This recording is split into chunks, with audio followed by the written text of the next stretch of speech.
Uma boa tarde para você, meu irmão. Eu gostaria nesta tarde de convidar você para nós estudarmos um pouco da palavra de Deus. E eu gostaria de convidar os irmãos nesta tarde para abrir as suas Bíblias no capítulo 13 de Romanos, versículo 11, e nós deixaremos que Deus nos dirija nessa tarde. Misericordioso Deus e Pai, nós queremos nessa tarde louvar o Teu nome por mais uma oportunidade de estudarmos a Tua palavra. Que o Teu Santo e Bom Espírito nos use, Senhor, para falar e também para ouvir a Tua voz nessa tarde, em nome de Jesus. O capítulo 12 de Romanos, 13 de Romanos, versículo 11, diz o seguinte: E digo isto a vós outros que conheceis o tempo, que já é hora de despertar de no sono, porque a nossa salvação está agora mais perto do que quando no princípio cremos. Vai alta a noite e vem chegando o dia. Deixemos, pois, as obras das trevas e vistamos das armas da luz. E eu pergunto para você nessa tarde, quem é o povo que conhece o tempo? Porque sabe o que é interessante? É que aqui o apóstolo Paulo, ele diz que o povo que conhece o tempo está dormindo, né? E eu ainda gostaria de fazer outra pergunta para você nessa tarde. O que significa estar dormindo na vida espiritual? E aí eu queria pedir a você que voltasse um pouquinho aí as páginas da sua Bíblia e abrisse em Efésios capítulo 5, versículo 14, que diz assim: Pelo que diz, desperta tu que dormes, levanta-te dentre os mortos e Cristo te esclarecerá. Amados, então estar dormindo na vida espiritual é algo grave. Isso implica morte espiritual. E eu gostaria de perguntar para você, será que o apóstolo se equivocou quando ele disse que o povo que conhece o tempo estaria dormindo? Será que eu e você podemos reconhecer o tempo que nós estamos vivendo hoje? Nós estamos vivendo em um tempo em que um homem se relaciona com uma mulher, não é verdade? E depois tem um filho com ela e depois, para não pagar uma pensão alimentícia, ele picota essa mulher e dá para os cães comer. Será que você reconhece esse tempo que você está vivendo? Mas é interessante que o apóstolo viu o povo que conhece o tempo dormindo. Além de Paulo, qual é o outro capítulo da Bíblia que diz que o povo estava dormindo num tempo que deveria estar desperto? Quem foi que falou além de Paulo? Vamos abrir a nossa Bíblia no capítulo 24 de Mateus e nós iremos ver o que Jesus aqui tem a nos ensinar através desse capítulo. Olha bem, capítulo 24, versículo 1 em diante diz assim: Tendo Jesus saído do templo, ia se retirando quando aproximaram deles os discípulos para lhe mostrar a construção do templo. E ele, porém, lhe disse: Não vedes tudo isso? Em verdade vos digo que não ficará aqui pedra sobre pedra que não seja derribada.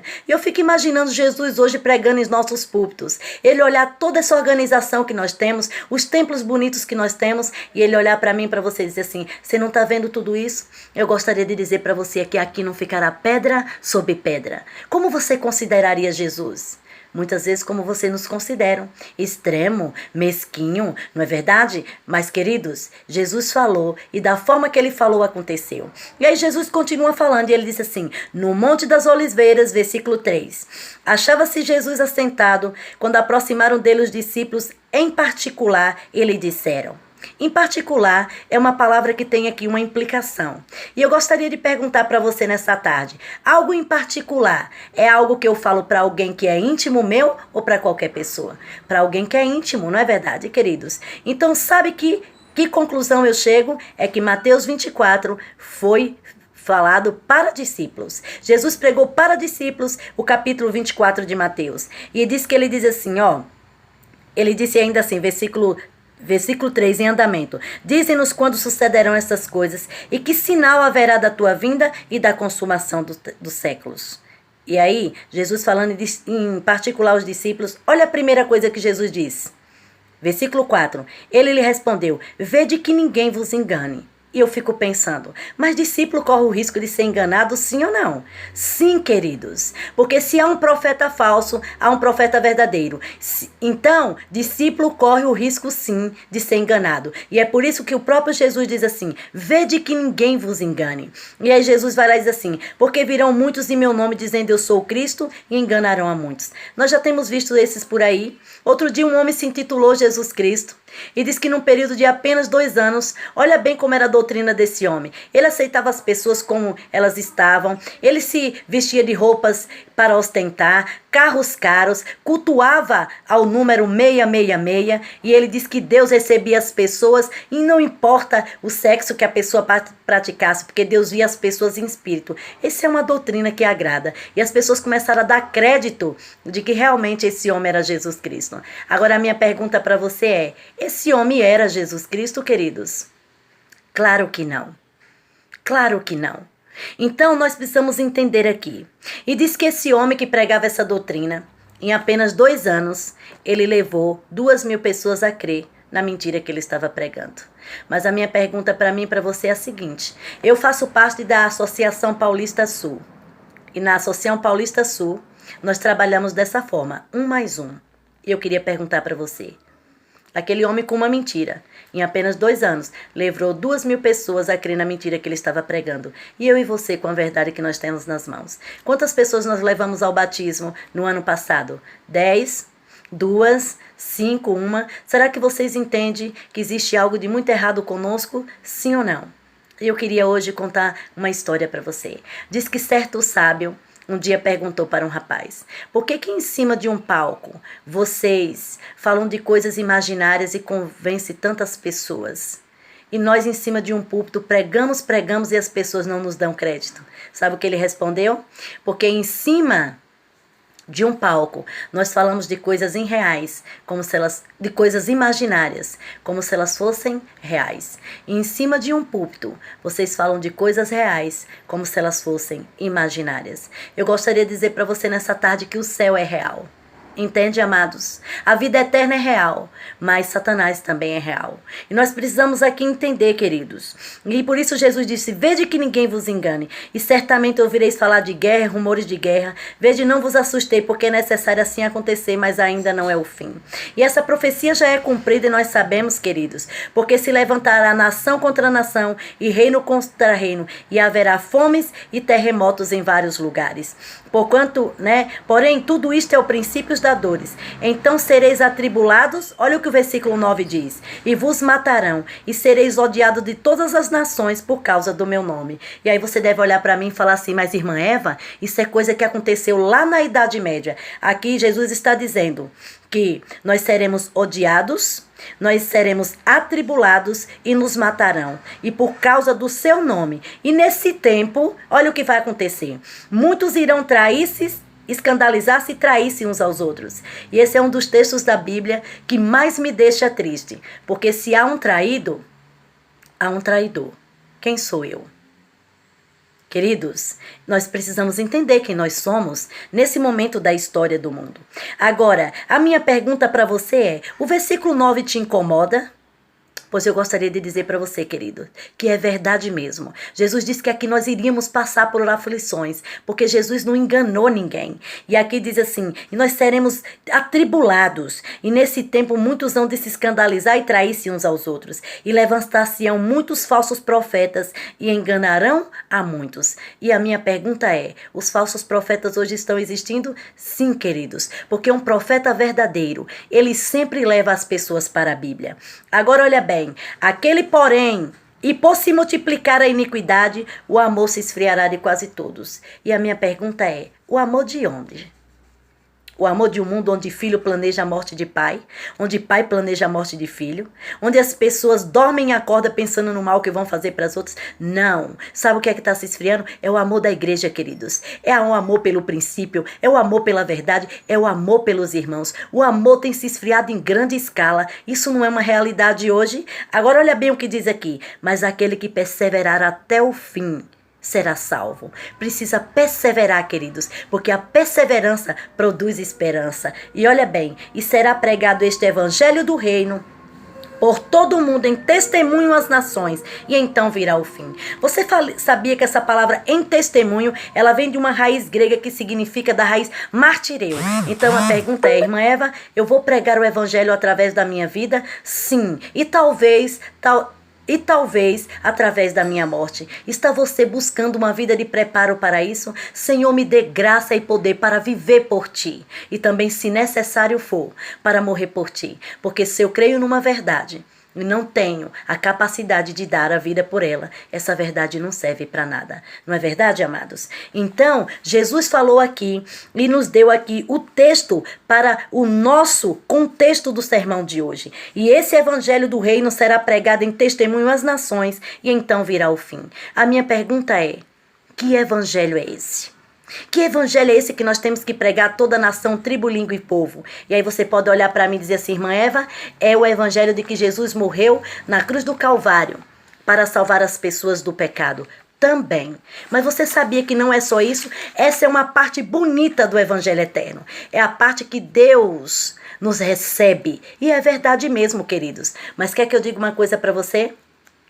Deus nos recebe como nós estamos, para nos tornar aquilo que Ele quer que eu e você sejamos. Porque ninguém que teve um encontro com Jesus continua sendo a mesma pessoa. Mas para nós entendermos de que evangelho a Bíblia está falando, nós iremos abrir nesse momento a nossa Bíblia, no capítulo 14 de Apocalipse. Você sabia que esses são os textos bíblicos que determinam a nossa identidade e missão? Pois é, o povo adventista do sétimo dia, queridos, é o povo que conhece o tempo. É o povo que tem em suas mãos as gemas da palavra de Deus. E é eu e você que iremos agora ter que ensinar essa verdade para as pessoas. Porque Deus nos chamou como igreja para pregar um evangelho eterno.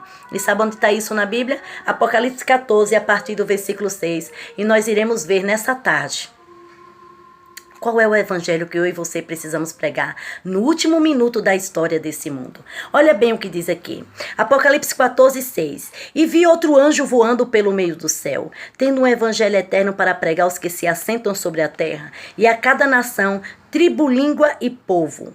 Vi outro anjo. Nós sabemos que anjo na profecia tem o sentido de quê? De igreja, e com uma urgência para dar uma mensagem, porque dessa mensagem depende o destino dos habitantes da terra. E diz que esse anjo ia voar pelo meio do céu, né, pregando esse evangelho, né, a toda tribo, língua e povo, e dizendo com voz baixa. É isso que está escrito aí? Não, com grande voz. E você sabe que no grego, com grande voz é o mesmo que dizer numa voz de megafone. Sabe o que significa? Essa mensagem será dada com grande voz, porque ela será dada no poder do Espírito Santo. Temei a Deus e dá-lhe glória, porque é chegada a hora do seu juízo, e adorai aquele que fez o céu, a terra e o mar e a fonte das águas. Então, dentro da mensagem desse primeiro anjo, eu preciso pregar para as pessoas que desde 1844 começou um juízo no céu, onde está sendo passados os nomes das pessoas em revista. E sabe o que acontece? Deus começa a julgar pelos mortos. E ele começa por Abel, porque foi o primeiro morto. E quando ele tiver julgado todos os mortos, aí ele começa a julgar os vivos. E por onde esse julgamento começa? Se você abrir a sua Bíblia em 1 Pedro 4,17, ela vai dizer assim: e a hora de começar o julgamento é esta, e começa por nós. E o que será daqueles que não conhecem o Evangelho? Então Deus começa por mim e por você, queridos. E é justo, sabe por quê? Porque é justo começar por quem conhece. E dentro dessa mensagem, depois que eu disser que começou um julgamento no céu, eu preciso dizer para as pessoas que Deus escolheu um dia para ser adorado. Que Deus colocou um sinal de separação entre seu povo e os outros povos. E sabe que sinal é esse? É o dia de sábado. Esse é o sinal de separação do povo de Deus. E eu preciso dizer assim, queridos, o sábado é o dia que Deus escolheu para ser adorado. Ah, irmã Eva, mas isso é coisa de judeu. Querido, o sábado foi dado no ato da criação. Onde está isso na Bíblia, irmã Eva? Abra aí a sua Bíblia, no capítulo 2 de Gênesis, versículo 1, e olha o que diz lá. E assim foram acabados o céu e a terra e todo o seu exército. E havendo Deus terminado, no dia 7º a sua obra que fizera, descansou nesse dia de toda a sua obra que tinha feito. E Deus abençoou o dia 7º, santificou, e nele descansou de toda a obra que como Criador fizera. Então Deus deu o sábado como memorial da criação à humanidade. Porque quando Deus deu o sábado, ainda não existia judeus, queridos. Então nós precisamos dizer para as pessoas que chegou o juízo de Deus e que Deus vai fazer separação do seu povo, queridos, e que nós precisamos temer a Ele e dar-lhe glória, e para isso Ele escolheu um dia para ser adorado. E sabe que dia é esse? É o sábado. E quer que eu diga? Toda verdade, toda mentira está transvestida de verdade. O sábado está entre a sexta-feira, que é adorado por um dos maiores grupos religiosos, que é o islamismo, não é isso? E Lá do outro lado está o domingo, que a maioria do cristianismo hoje guarda, não é verdade? Mas o dia que Deus escolheu para a sua adoração foi o dia de sábado. E ele disse, guarda o dia de sábado para o santificar. Agora, depois de eu dizer que existe um juízo no céu, que Deus escolheu um dia para ser adorado, eu ainda preciso dizer para as pessoas que Deus se importa com aquilo que elas comem. Como assim, irmã Eva? É verdade, queridos. Deus se importa com aquilo que você come. Porque eu poderia usar a ciência ou a Bíblia para fazer o sermão de hoje. Porque Deus e a ciência chegaram à mesma conclusão. Que todo ser humano é aquilo que come. Sabe?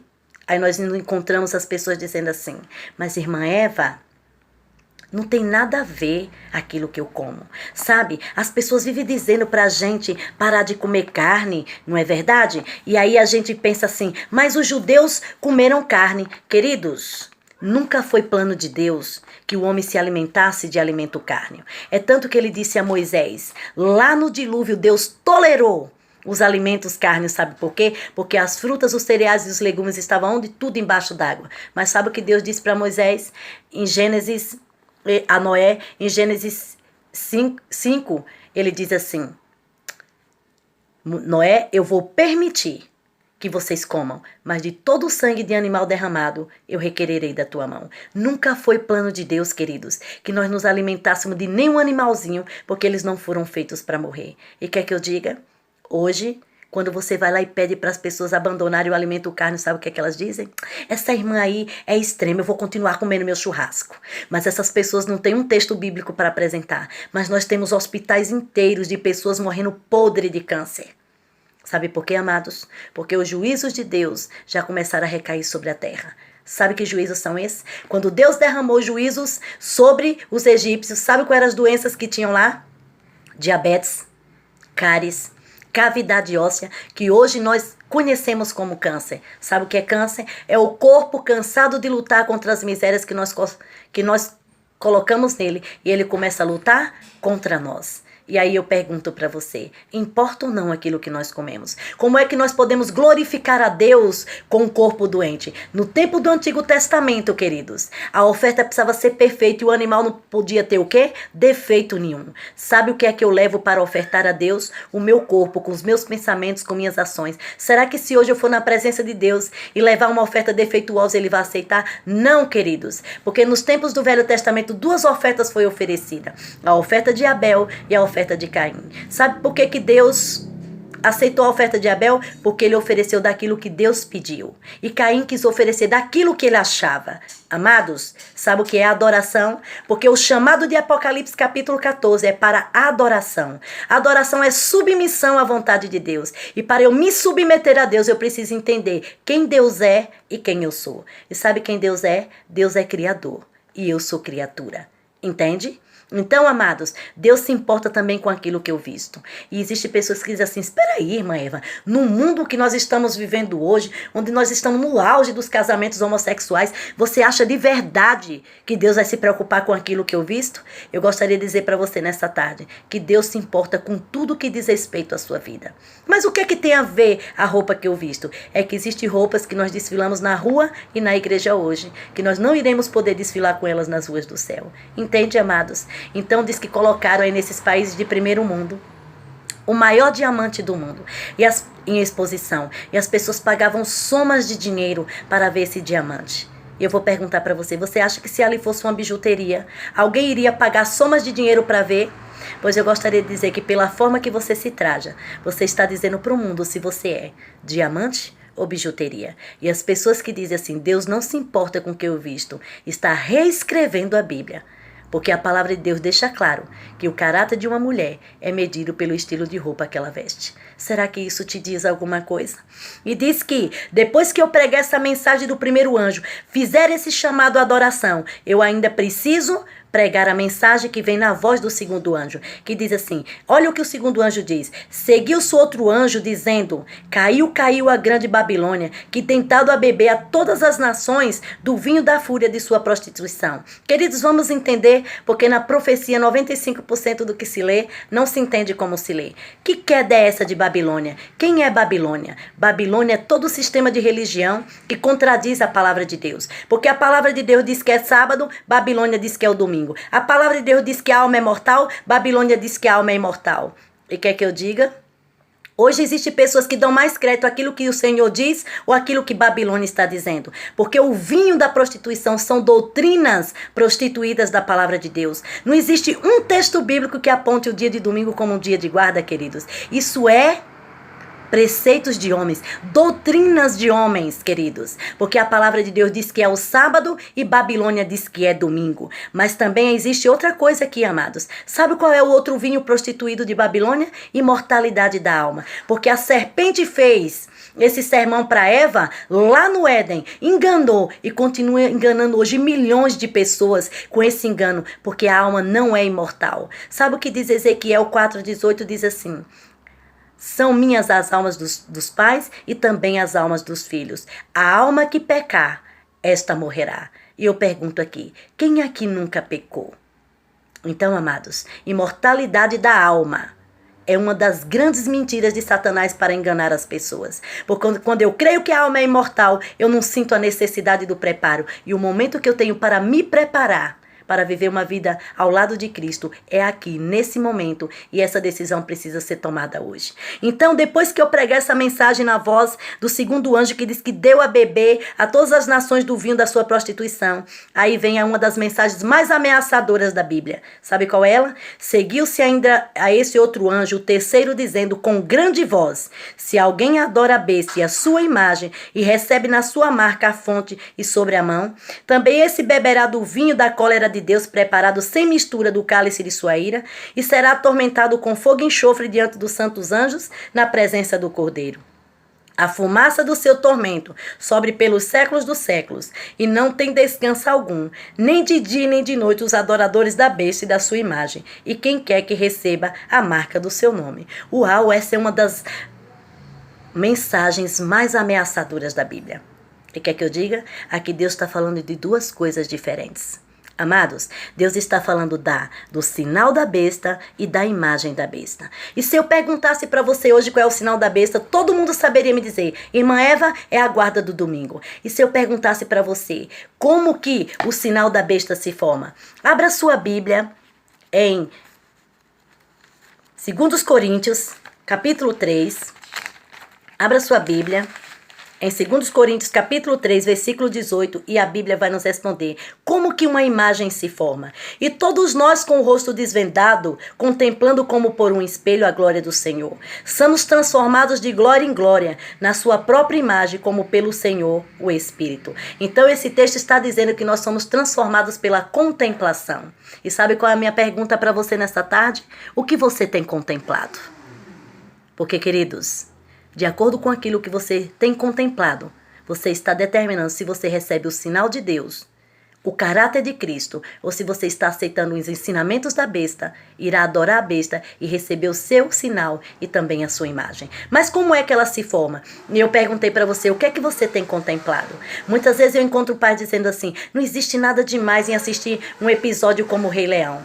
Você sabia que só em um episódio do Rei Leão, ele prega de 3 espíritos imundos para o seu filho? Por exemplo, o leão, ele caminha de forma afeminada. Queridos, mas o leão não é o rei da selva. Quando foi que vocês viram um leão caminhando de forma afeminada? Outra coisa, amados, ali, enquanto ele chora, olha bem o que acontece. As lágrimas dele caem na água, e aí forma a palavra sexo, alusão a sexo fora do casamento. Uma das piores desgraças que Satanás já inventou para deturpar a imagem de Deus na vida do ser humano. E depois que ele chora, o pai que morre aparece e diz: Simba, não chore, porque as estrelas vão te guiar. O espiritismo, queridos, uma das piores misérias de Satanás, o líquido blasfemo do inimigo sendo pregado dentro da sala da nossa casa. E aí depois, quando o nosso filho se declara homossexual, quando pratica sexo fora do casamento, quando começa a achar que a homossexualidade é algo que é comum, aí nós dizemos assim: meu Deus! Aí Deus pergunta: onde estava você, pai e mãe, que não instruiu o teu filho no caminho que deve andar? Porque sabe quais são os primeiros mestres de um filho? Pai e mãe. Aliás, eu queria aproveitar para perguntar para você: quem é que manda na sua casa? É isso mesmo, amados. Porque em casa precisa ter autoridade. E hoje nós temos encontrado ensinamentos frouxos, não é isso? Onde as pessoas não têm mais autonomia, mas as crianças têm autonomia de vontade. Não é assim? Então, amados, está na hora de nós despertarmos. Ai, irmã Eva, mas meu filho não assiste O Rei Leão, só o Pocahontas. Sabe de onde é derivada essa palavra? Poncas, espírito, rontas, abismo. Então, toda vez que eu coloco um desenho desse na minha casa, eu estou invocando os espíritos do abismo para vir fazer parte na minha casa. E sabe, queridos, eu preciso também ainda entender que se eu estou comendo a comida de Babilônia, se eu estou aceitando os ensinamentos de Babilônia, Babilônia vai cair e eu vou cair junto com ela. Entende? Então, é isso que você precisa renunciar, esse vinho prostituído que Babilônia tem nos oferecido. Porque a serpente pregou no deserto e hoje a serpente continua pregando. Amados, depois que eu preguei essas mensagens para pessoas, eu ainda preciso entender algumas coisas. Lá no início, Paulo diz que o povo que conhece o tempo estaria dormindo num tempo que deveria estar o quê? Desperto. Agora, a minha pergunta para você é, Jesus também disse, será que Paulo e Jesus se equivocou? Não, amados. Mas qual é a parte da Bíblia que diz ainda que o povo que conhece o tempo estaria dormindo num tempo em que deveria estar desperto? Vamos ver? Abra sua Bíblia de novo lá em Mateus capítulo 25 e nós iremos deixar que a palavra de Deus nos conduza nessa tarde. Mateus capítulo 25. Eu disse para você que o texto que diz que a igreja estaria dormindo seria Mateus 24. Mas se você notar, Jesus vem fazendo uma descrição de todos os acontecimentos que precederiam a sua volta. Vocês notaram que ele falou de todos os sinais no mundo religioso, no mundo natural, na sociedade, a situação que a sociedade iria estar. Jesus falou de todas essas coisas e depois que Jesus falou de todos os sinais, nós agora iremos falar sobre um sinal sobre o qual ninguém quase nunca prega. Que sinal é esse, irmã Eva? Está em Mateus capítulo 25 e nós iremos deixar que Deus nos dirija nessa tarde. E eu gostaria que você se atentasse para o que nós iremos estudar e aqui você vai descobrir quem é o povo que conhece o tempo? De forma clara vai estar aqui. E aqui diz assim então, ó. Então, sabe por que então? Porque Jesus já tinha falado de todos os sinais. Sabe o que é que nós vamos falar agora? Do último sinal. E esse é um sinal sobre o qual ninguém quase nunca prega. Sabe que sinal é esse? Era o sinal de como estaria a igreja de Deus, como ele tivesse prestes a voltar aqui. E olha bem, diz assim, ó. Então o reino do céu será semelhante a 10 virgens que, tomando as suas lâmpadas, saíram a encontrar-se com o noivo ou esposo. Com o esposo é a tradução correta.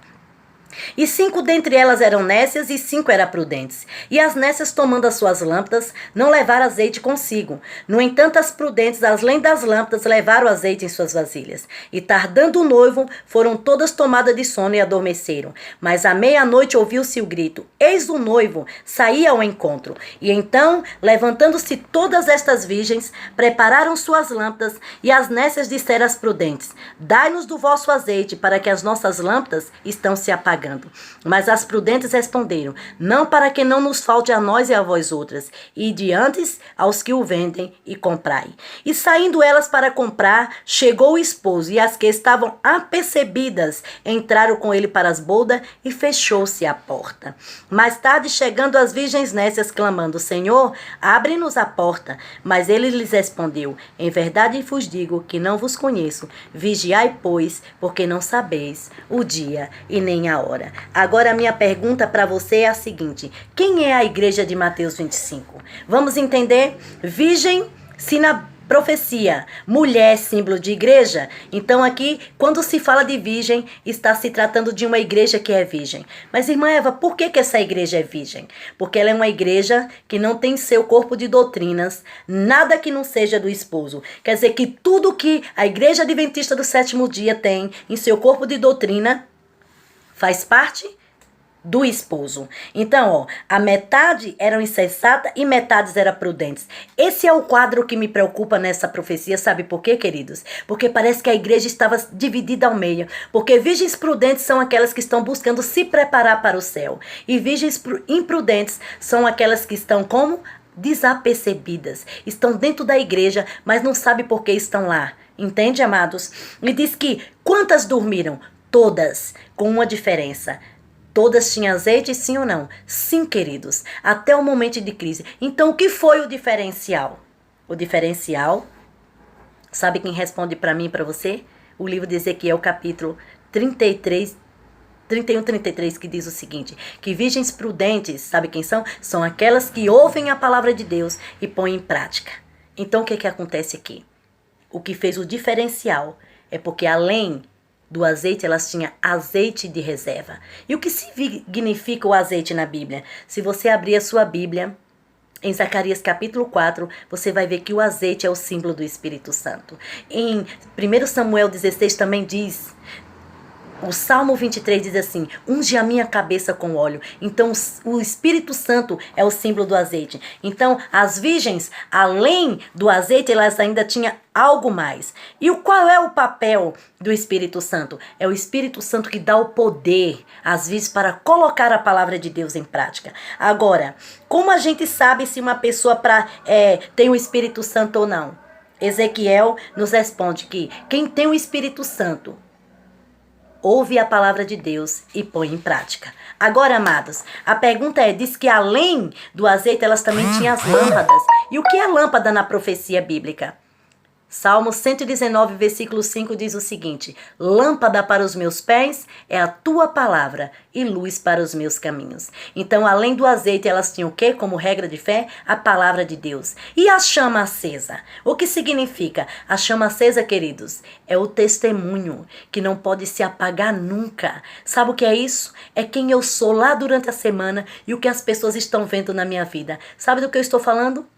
É durante na semana, indo duas pessoas na rua, não é? E pela forma dela se comportar, de falar, de vestir, as pessoas poderem dizer, ali vai alguém que é servo de Deus. Então, essa é o testemunho. Agora, a pergunta é, além da lâmpada do testemunho, o que mais essa igreja tinha? O poder do Espírito Santo para guiar e dar poder para guardar a verdade. Não é verdade? Agora, você vai tomar um susto. De onde o esposo estava vindo? Você sabe me dizer de onde era que o esposo estava vindo? Se você abrir o livro Primeiros Escritos, na página 79, você vai ali entender à luz da palavra de Deus que o noivo estava vindo para buscar o seu povo para as bodas. Agora a minha pergunta é, as bodas acontecem antes ou depois do casamento? E eu queria perguntar uma coisa ainda para você. De onde o noivo estava vindo? Onde Jesus está hoje? E muitas pessoas respondem, a irmã Eva no céu. Mas em que lugar? No santuário, queridos. No santuário celestial. É lá que Jesus está por mim e por você. Fazendo uma obra de intercessão em nosso favor. E um dia chegará o momento, e diz que quando a mensagem do terceiro anjo estiver para finalizar-se, sabe o que vai acontecer, queridos? Vai chegar um anjo e dizer assim, está feito. Então o destino de toda alma estará decidido para a vida ou para a morte eterna. Sabe por quê? Porque a porta vai se fechar, assim como se fechou para essas virgens que estavam despercebidas. E que porta é essa, irmã Eva? Que evento é esse? Muitas pessoas pegam esse texto e acham que está falando da volta de Jesus. Mas aqui o texto está falando de um acontecimento que precede a volta de Jesus. E que nós conhecemos como adventista, como a expressão fechamento da porta da graça. Quer dizer que lá na cruz do Calvário, quando Jesus morreu e pronunciou as palavras tetelestai, sabe o que ele estava dizendo? Hoje a porta da salvação foi aberta. E chegará o dia, depois de 6.000 anos de pecado, que Jesus dirá, agora está feito, nenhum mais. E sabe o que vai acontecer nesse tempo? O que está escrito lá em Apocalipse.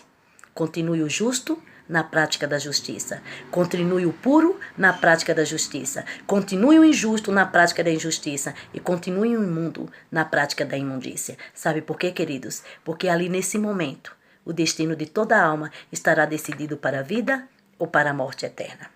Entendem?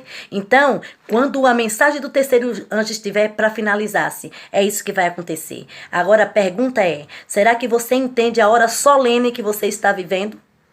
Será que você entende quais são os aspectos que nós precisamos entender dessa profecia? Olha bem, é que hoje no santuário celestial, ainda está havendo uma obra sendo feita. É uma obra de julgamento, sabe, queridos? E sabe por quem é que Deus começa a julgar? Por mim e por você. Porque ele diz assim que primeiro ele começa pela casa dele. E é justo.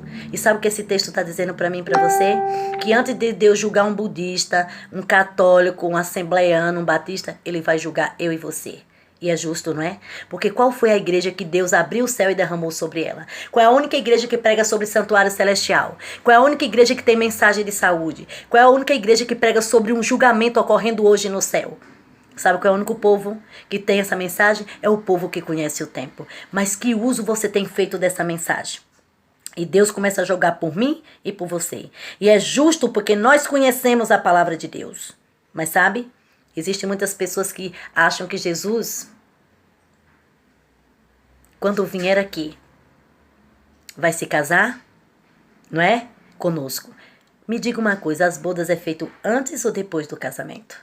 Depois, queridos. Então, quando Jesus vem aqui, ele vem buscar aqueles que já casaram com ele. Porque nós somos convidados para as bodas, mas não fomos convidados para o casamento. Porque hoje as minhas escolhas determinam qual será o meu destino eterno. Mas aqui diz que, tardando o noivo, sabe o que foi acontecer? Todas foram tomadas de sono. E diz que à meia-noite ouviu-se o grito. E sabe qual é a minha pergunta? Quem gritou? Porque essa meia-noite aqui está ligado... Esse grito está ligado ao alto clamor de Apocalipse. Entende? Então, se a igreja estava dormindo, se não foi os anjos que gritaram, se não foi o Espírito Santo, senão ele já teria gritado. Quem gritou? E eu encontrei aqui um texto que revela para mim e para você quem foi que gritou. Jesus fala dessas pessoas no capítulo 20 de Mateus. Aliás, eu gostaria de dizer que o capítulo 20 e 20 a 22 de Mateus, existem muitas lições que são de suma importância para nós hoje, como povo que conhece o tempo e que está se preparando para se encontrar com o Senhor. E sabe o que diz aqui? Os pregadores da 1/10 hora. Vocês já ouviram falar nesses pregadores da 1/10 hora? Pois eu gostaria de dizer para você nessa tarde quem são eles e quem foi o que gritou. E aqui diz assim, ó. Almas que estavam espalhadas por todas as corporações religiosas responderam à chamada, e os que eram preciosos retiraram-se apressadamente das igrejas condenadas. Assim como precipitadamente fora Ló tirado de Sodoma antes de sua destruição. Haverá um exército de crentes resolutos que permanecerão tão firmes como uma rocha durante a última prova. Há muitas almas que sairão das fileiras do mundo, das igrejas, até da igreja católica, cujo zelo excederá consideravelmente a dos que têm estado apostos para proclamar a verdade até agora. Multidões receberão a fé e unir-se-ão ao exército do Senhor. Hoje nós vemos essas igrejas cheias e muitas vezes nós dizemos assim, essas pessoas estão lá fora perdidas. Você sabia?